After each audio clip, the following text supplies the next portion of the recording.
Hi, welcome to another episode of DDUDE, Druids Down Under, Discuss Everything. I'm Julie Brett.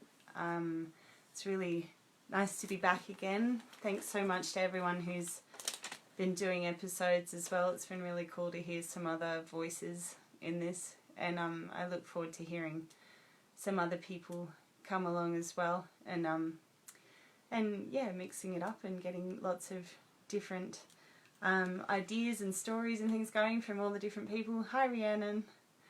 Yeah, it's great to have so many people sharing.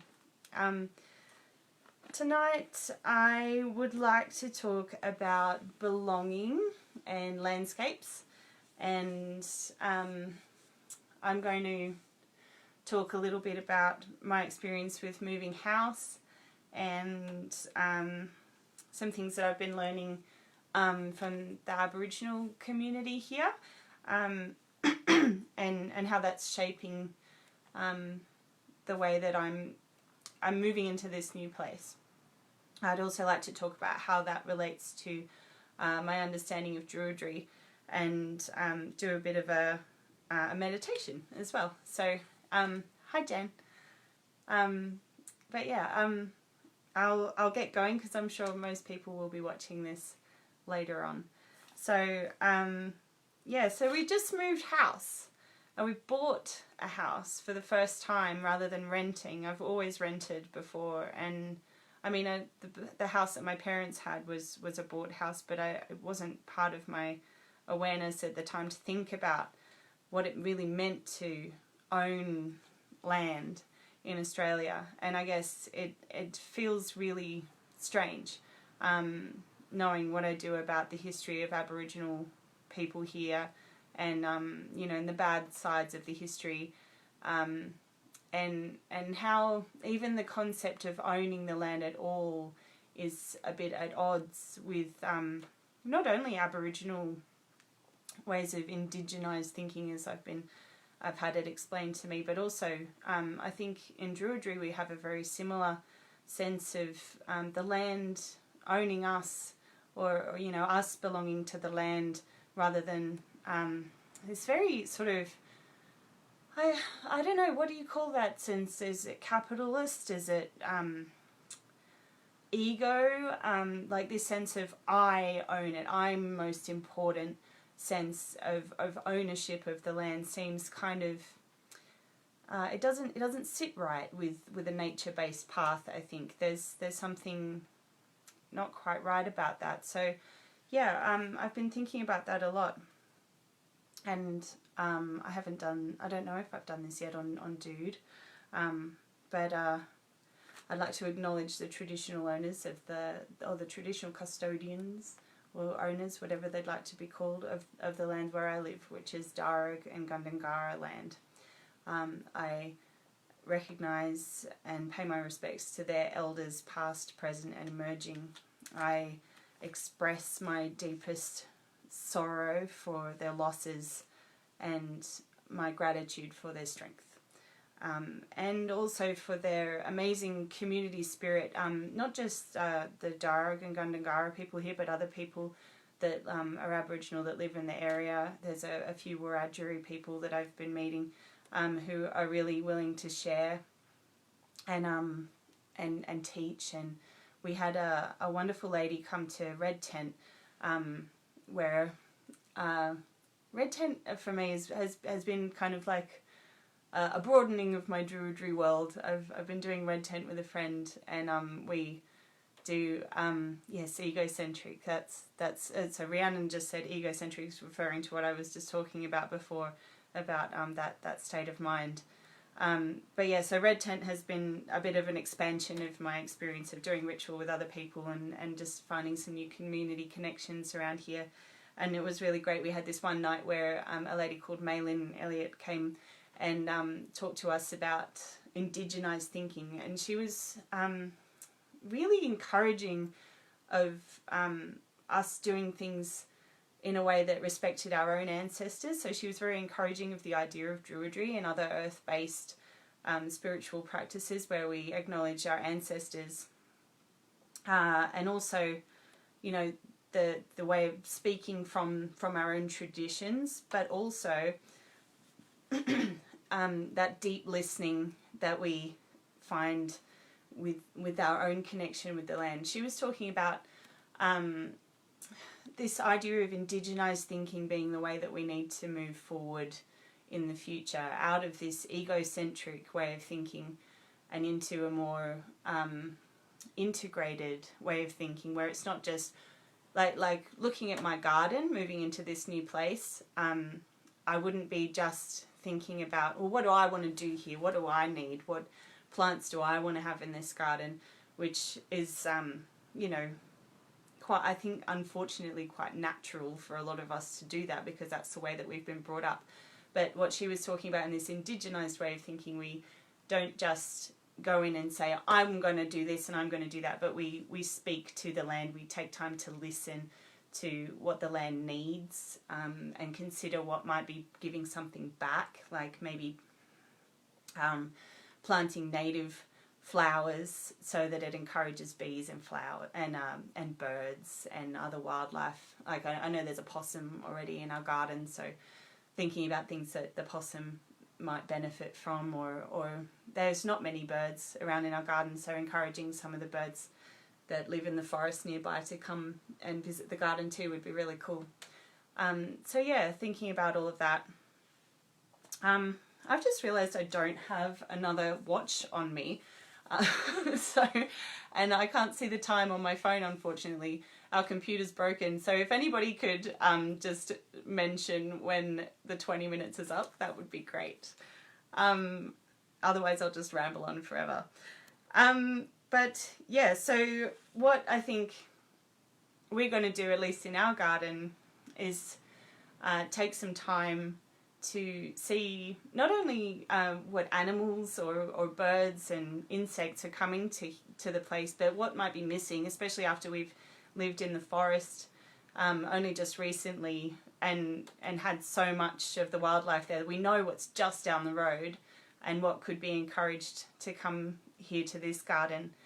Also, it's not just about the wildlife, it's also about the neighbours, and meeting the neighbours and finding out about the history of the place that I live in, and how long have people lived here, what sort of relationship do they have with the trees, what consequence would there be if we cut one down, or if we put in a fence in a certain place, or not just thinking about what do I want, but thinking about the whole community, I think, is part of this way of thinking.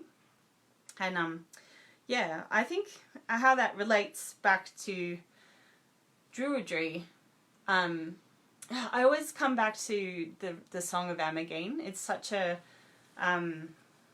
powerful poem in my spirituality, but also the Taliesin and stuff, and anything that's about that kind of becoming the land and coming into awareness with the land. And I always think about how that story was written, as though Amagine's taking this first step on the land and speaks this poem that is all about that deep understanding of what the land is and what it offers and what it a lot of it is natural type things, like animals and pools and things like that, but there's also the gathering on the hill and the hill of Tara, and oh no, that's another one.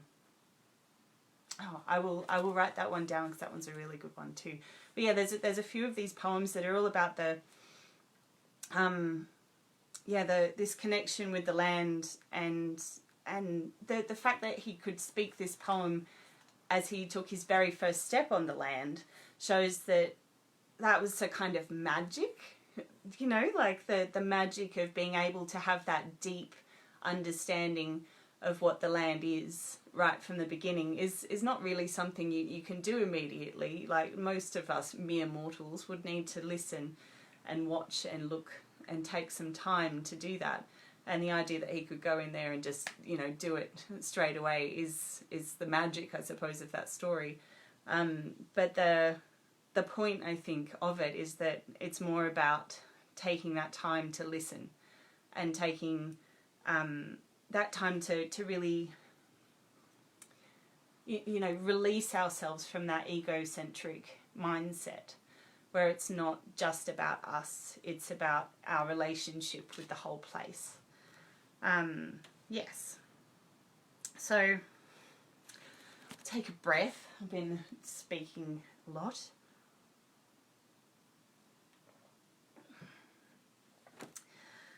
Yeah. So I think there's a lot to learn in that. And our work with, you know, plants and the seasons and looking at different animals and, yes, you know, all of the things that are happening around us is taking that time to really think and feel and just observe what's happening around us, I think is really important before we barge in and change everything. There's there's so much speed in society. There's like those backyard renovation shows that you see. I was watching one on Netflix not long ago, and it's these backyard renovations, and it almost made me cry. These people went into this backyard, and this guy, like, he's only been in there the one time. He walks in and he points out a few things. He said, oh, that tree you could save, but this, that's got to go. And they ripped up this whole garden that would have been, it had loads of fruit trees and flowers and all kinds of things that the birds would have been loving. And yeah, okay, it was overgrown, but they took out everything without any concern for the creatures that would have been living in that and making that a home. And they basically just made it all into raised bed vegetable things and a patio and just some seating areas. And it was like nature just didn't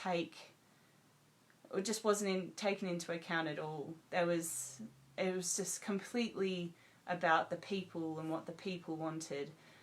You know, how can we get the garden to provide food for us or make a nice seating area for us? And there wasn't any sense of, like, how can we be a part of giving something back to nature through making a beautiful habitat for birds or maintaining something of what was already there that was needed, or, you know, just respecting that. And yeah, Rebecca said it's developing the art of noticing. And that's the thing, right? Like people that walk into these places and just go, let's just change everything. They don't even see, you know, they're not even looking. There's no awareness of what those other needs even are. They're so focused on the self and, you know, what I want in my little kingdom that gets lost along the way. And yeah, it's an unfortunate thing that's the way that society kind of has us expect that we should interact with the world just to barge in and change everything, when there's so much more than just us here. And that's the kind of message that I've been getting from Aboriginal people that have been sharing things with me, is that there's that need to just think a little bit more outside of our own needs and bring in more, because I guess that is what it is to belong to the land, is to not, you know, that there's that difference between owning land and saying this is mine and I'm in control and I'm in charge and I'm going to change anything I want in this garden or this place.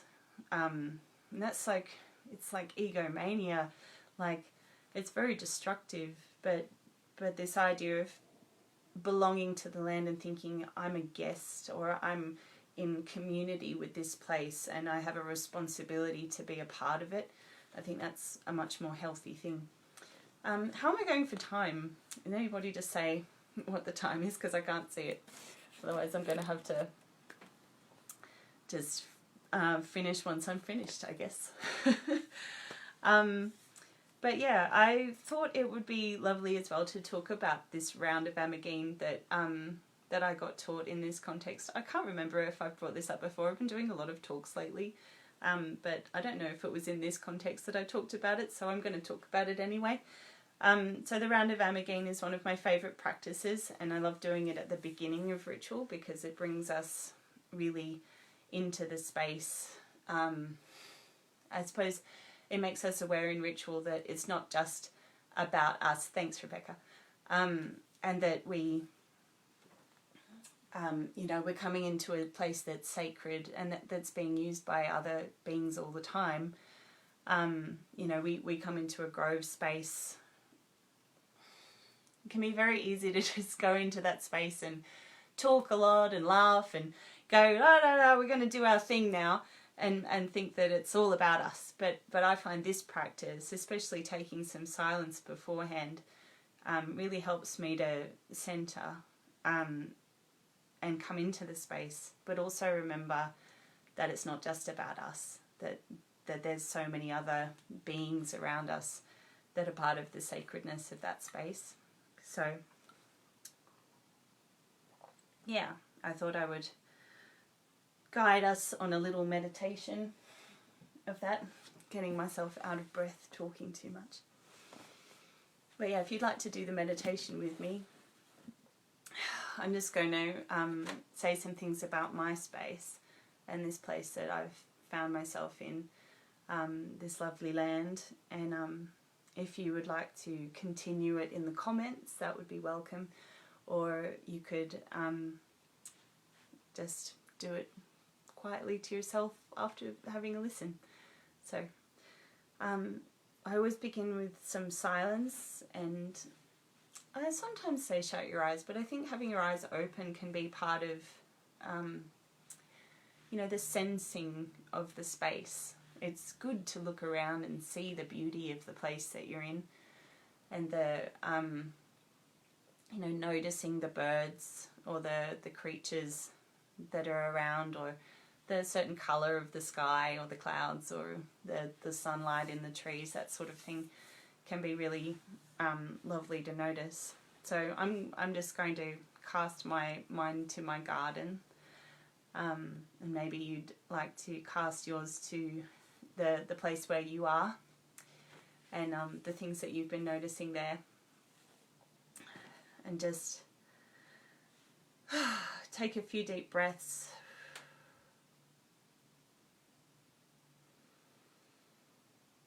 And just because it's nighttime while I'm doing this, I'm just going to be remembering what I saw in the day. If you happen to be watching this later and it's daytime and you're outside, take a look around and see what's around you. Use all of your senses.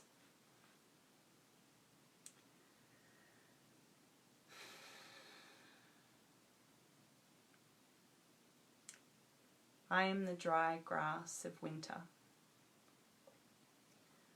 I am the cold blue sky. I am the rose hip on the rose bush. I am seedlings wondering where they will be planted.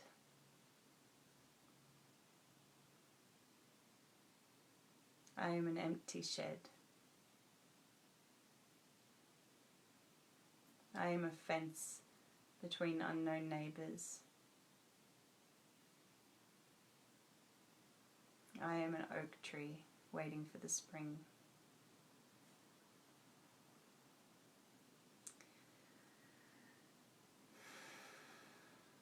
So you might like to add some of your own to help you come into your space.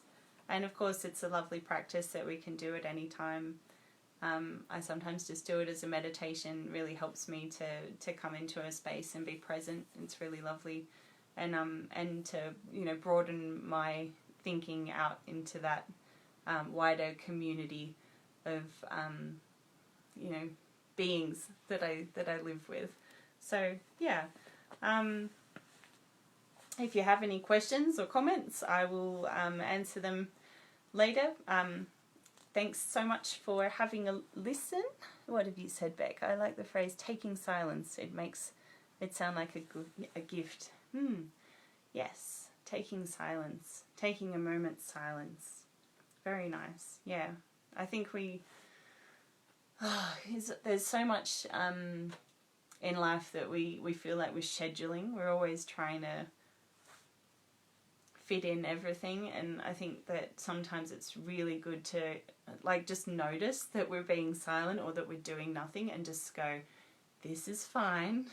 It doesn't need to be scheduled. Let's just stay in this silence for a little while because there's so much happening. So I think I'm going to go and do that for a while now. So thanks for everybody for having a listen. I hope you enjoy silence and your magical spaces.